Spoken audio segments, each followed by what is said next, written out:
Assalamualaikum warahmatullahi wabarakatuh. Semangat pagi sahabat Inisiator. Kita berjumpa lagi di podcast Inisiator dan kali ini kita memasuki di episode keempat.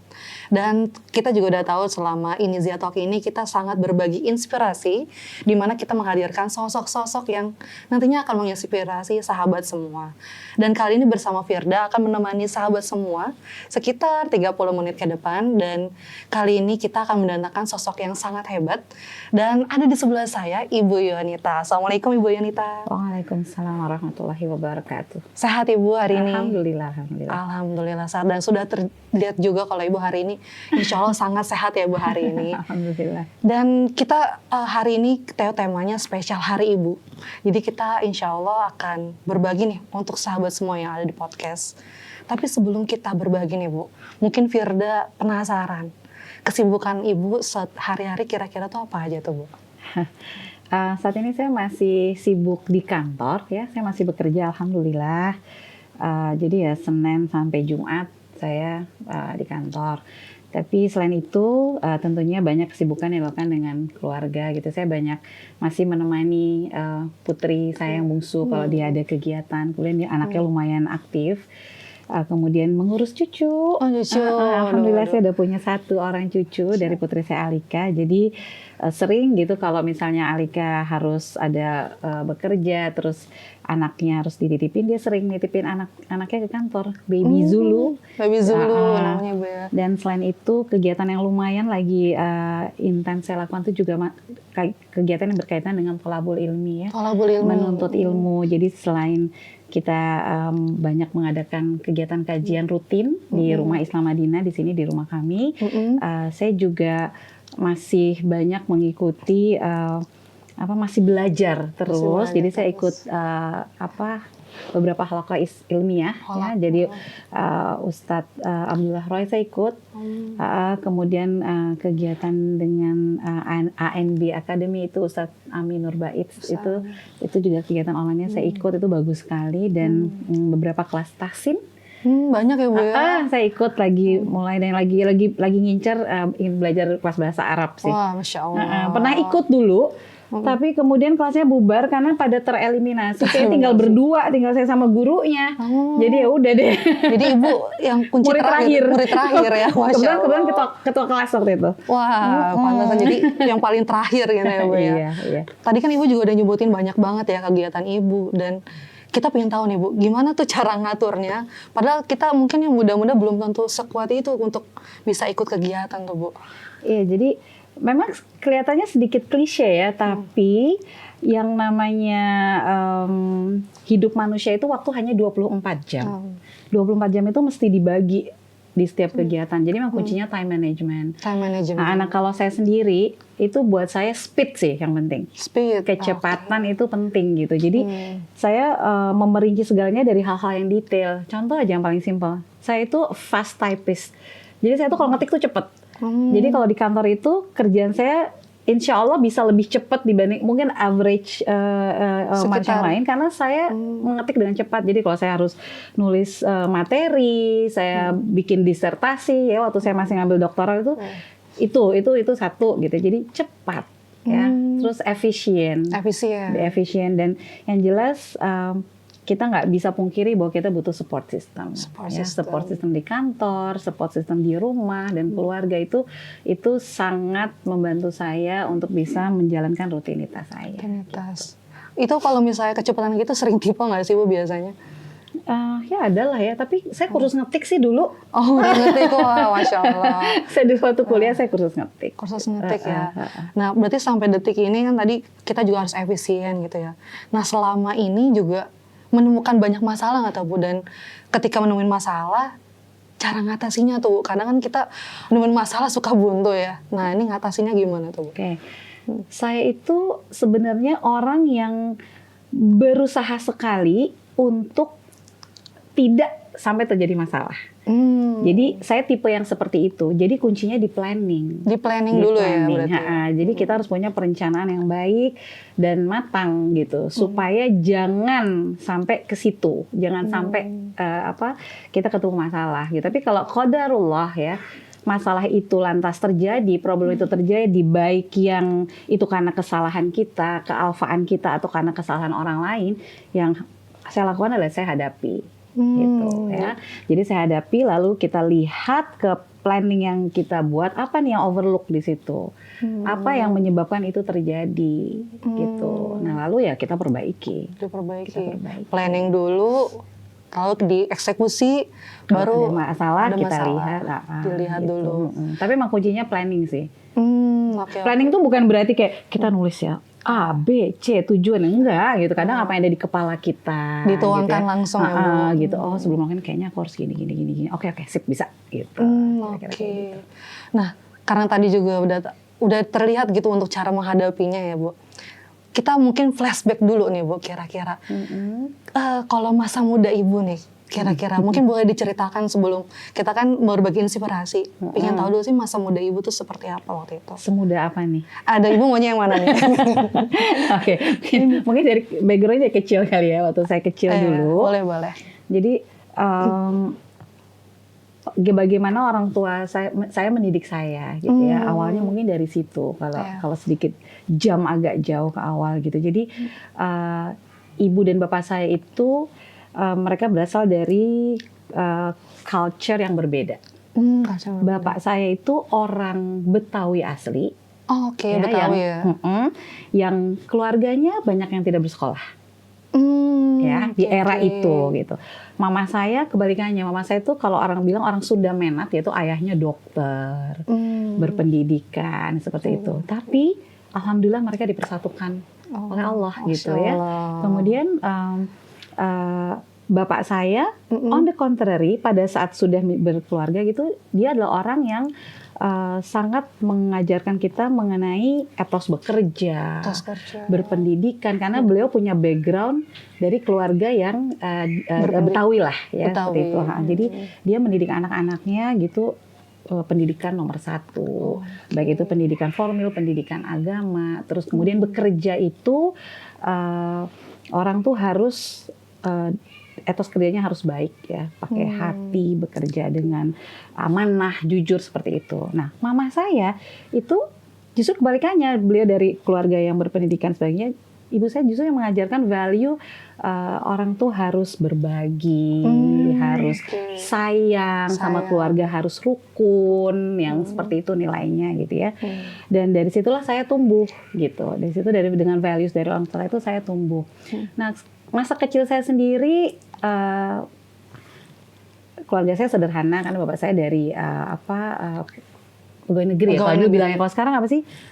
ASN, ya pegawai negeri gitu. Jadi kita anak-anak tuh sudah dari kecil terbiasa punya mimpi, goal, ingin jadi apa sih gitu ya.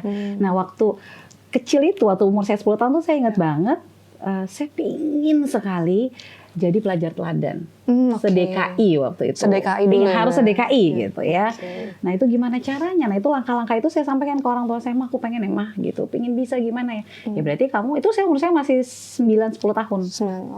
Masih muda banget berarti. Masih kecil. Kata mama ya berarti kamu harus sekolah yang benar, kamu harus juara di sekolah, jadi yang terbaik. Terbaik itu bukan hanya dari sisi akademi, tapi dari sisi non-akademis, akhlak dan sebagainya lah. Udah itu saya kerjain tuh. Alhamdulillah, lalu saya dikirim sama sekolah saya. Saya murid pertama tuh waktu itu yang dikirim ke itu ya. Terus dari situ saya menang tingkat kecamatan, ke tingkat wali wilayah, kota, sampai se-DKI alhamdulillah gitu. Nah sejak saat itu saya jadi punya milestone. Oh, saya punya milestone ini tercapai alhamdulillah. SMP saya juga mentargetkan yang sama. Saya harus dikirim lagi nih. Gitu. Harus ya Bu berarti ya? Gitu. Lalu karena milestone itu saya berusaha lagi jadi yang terbaik lagi gitu. Jadi lakukanlah yang terbaik yang kita bisa gitu. SMA sama seperti itu. Akhirnya itu menjadi pola gitu. Habit juga jadinya. Menjadi pola, menjadi habit bahwa kita tuh harus punya goal, punya mimpi, punya target gitu. Apa yang ingin kita capai, terus kita achieve gitu. Dan utarakan gitu. Pernah terlintas, kayaknya capek deh ngelakuin itu. Pernah terlintas seperti itu nggak Bu? Alhamdulillah enggak ya. Alhamdulillah. Masya Allah. Maksudnya alhamdulillah sampai usia saya sekarang ini saya enjoy aja gitu. I enjoy the process Asik, gitu. asik. Kita nikmati prosesnya Nikmati gitu. prosesnya. Jadi seneng, jangan dibikin stres gitu. Jangan dibikin stres. Oke, berarti itu emang udah dari awalnya udah dibentuk polanya, habitnya. Bahkan sekarang pun juga berarti sudah di tahap sibuk ya Bu. Nah kalau misalnya sibuk nih, ada nggak sih waktu luang kira-kira?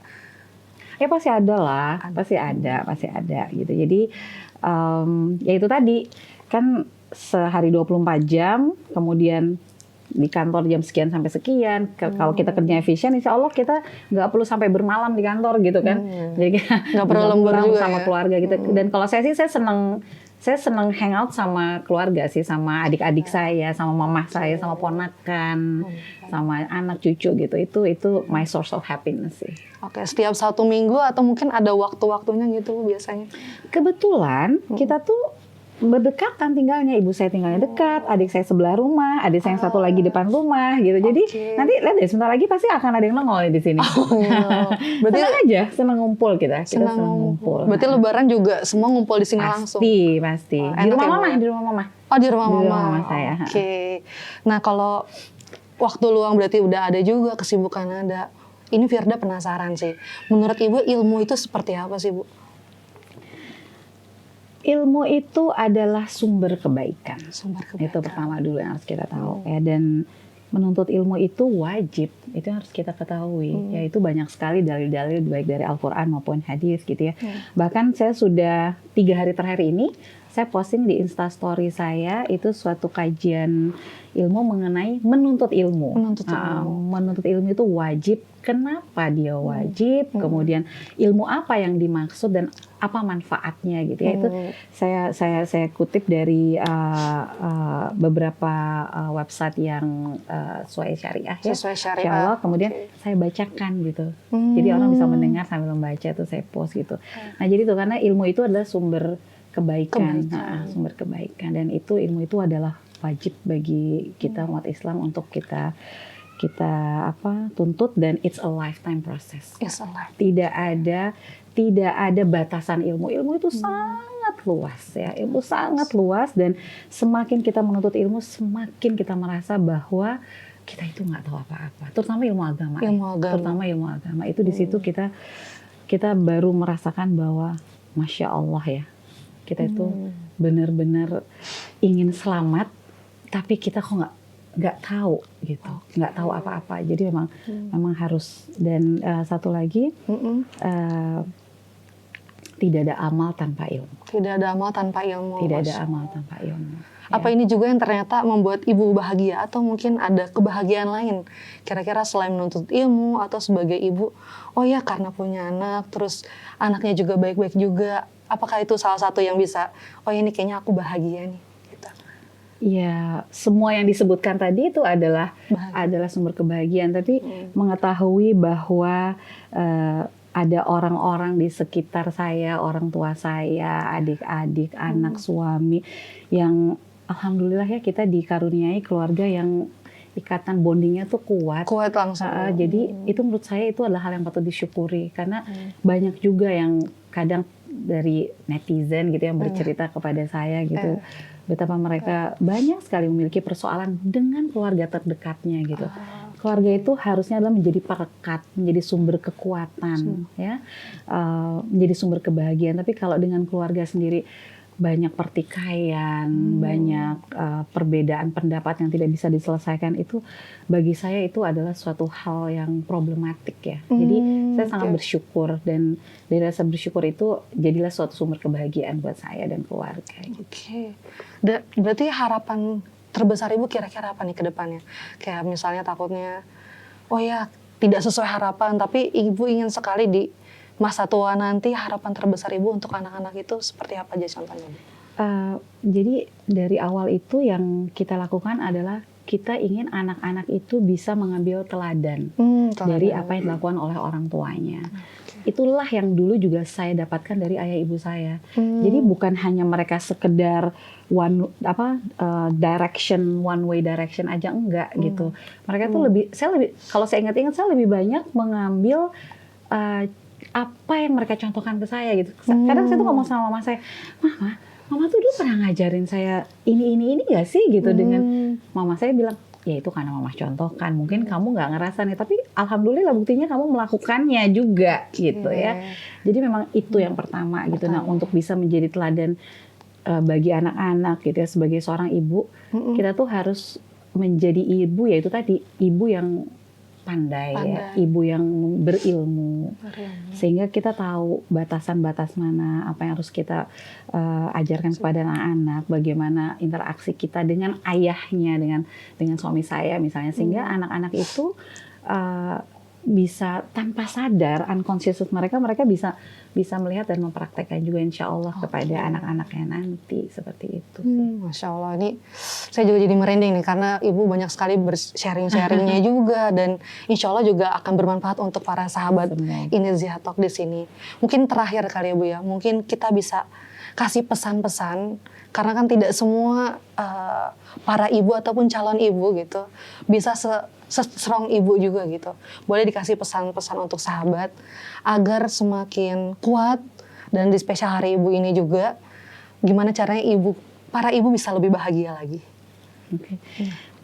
Yang pertama, kita sebagai wanita ya, kita itu menjalani dua peran sebenarnya. Satu sebagai ibu dan juga sebagai anak, ya. Terutama bagi mereka yang masih memiliki ibu, gitu ya. Saya sebagai anak gitu, kita sebagai anak yang masih memiliki orang tua, pergaulilah orang tua kita dengan baik ya, ibu kita gitu. Jangan sampai kita menyesal di kemudian hari karena kita tidak pernah memiliki kesempatan untuk menggauli ibu kita dengan baik, untuk memperhatikan, menyayangi, sekedar say hello setiap pagi gitu ya, berkunjung, memperhatikan banyak hal atau ngobrol-ngobrol gitu ya, santai, sama dengan ibu kita gitu. Dan harapannya juga adalah anak-anak kita akan melihat bahwa kita memperlakukan ibu kita dengan baik, sehingga insya Allah nantinya mereka juga akan memperlakukan kita dengan hal yang sama gitu. Kemudian banyak-banyak meminta doa dari orang tua kita ya, karena doa orang tua adalah doa yang makbul, doa ibu itu doa yang makbul insya Allah ya. Jadi jika masih ada ibu, itu yang bisa saya nasihatkan. Kemudian kita sebagai ibu, sebagai orang tua, yaitu tadi jadilah ibu yang pandai, ibu yang berilmu, dan perlakukan anak-anak kita dengan baik itu. Ini satu hal yang ibu saya lakukan, itu dia selalu bilang, saya tidak akan pernah mengkasari anak-anak saya. Baik hanya dengan ucapan, apalagi perkataan, sekalipun hanya dengan tatapan gitu ya. Karena anak yang tumbuh dengan kasih sayang, diperlakukan dengan halus gitu ya, itu insya Allah akan membentuk akhlak yang baik. Kemudiannya dia nggak hidup dengan luka batin gitu ya. Sekarang kan musim tuh kan, sampai anak-anak itu luka batin, dia akan punya self love dan sebagainya gitu. Jadi yaitu berilmu, kemudian perlakukan anak-anak dengan baik, dan satu lagi mungkin ada satu lagi peran saya nih sebagai wanita bekerja gitu ya.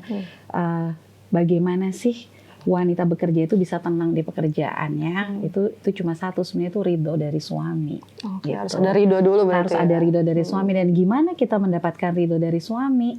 Itu kita harus membuat suami itu bisa percaya sama kita, bahwa kita itu mampu melakukan multiple roles yang kita inginkan tersebut dengan tetap menjaga fitrah kita sebagai wanita, sebagai wanita muslimah gitu, apalagi ya, yang mana suami itu tidak bisa diabaikan, dan kita harus tetap bisa membuktikan, membuat dia percaya bahwa kita akan tetap menghormati suami, bahwa kita mengetahui posisi kita tuh sebagai istri itu adalah di bawah suami kalau di rumah gitu. Itu kita harus bisa menunjukkan itu, karena kalau tanpa ridho suami nanti isinya perang badar, nggak selesai gitu. Dan selain itu Saya juga ada kegiatan sosial. Jadi saya bersama suami itu kita punya 2 yayasan ya. Yang satu Yayasan Islam Madinah Bayana itu sosial keagamaan dan edukasi.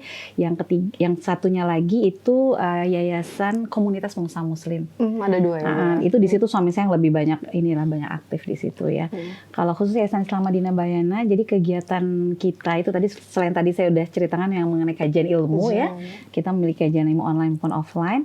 Kita juga ada kegiatan rutin setahun sekali kita membangun masjid.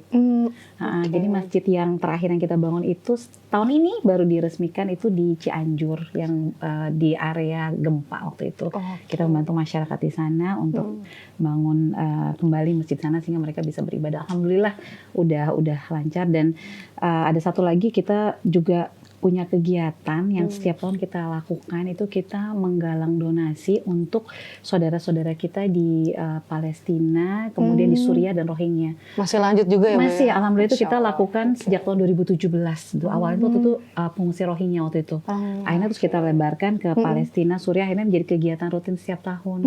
Jadi kita punya jamaah itu hampir 27.000 di sekitar 120 grup WhatsApp kajian Islam Madinah. Nah, jadi dari mereka lah kita mengumpulkan dana untuk membantu saudara-saudara kita di sana, dan kita juga ada relawan yang memang pergi ke sana setiap tahun. Jadi langsung kita direct langsung. Jadi gitu.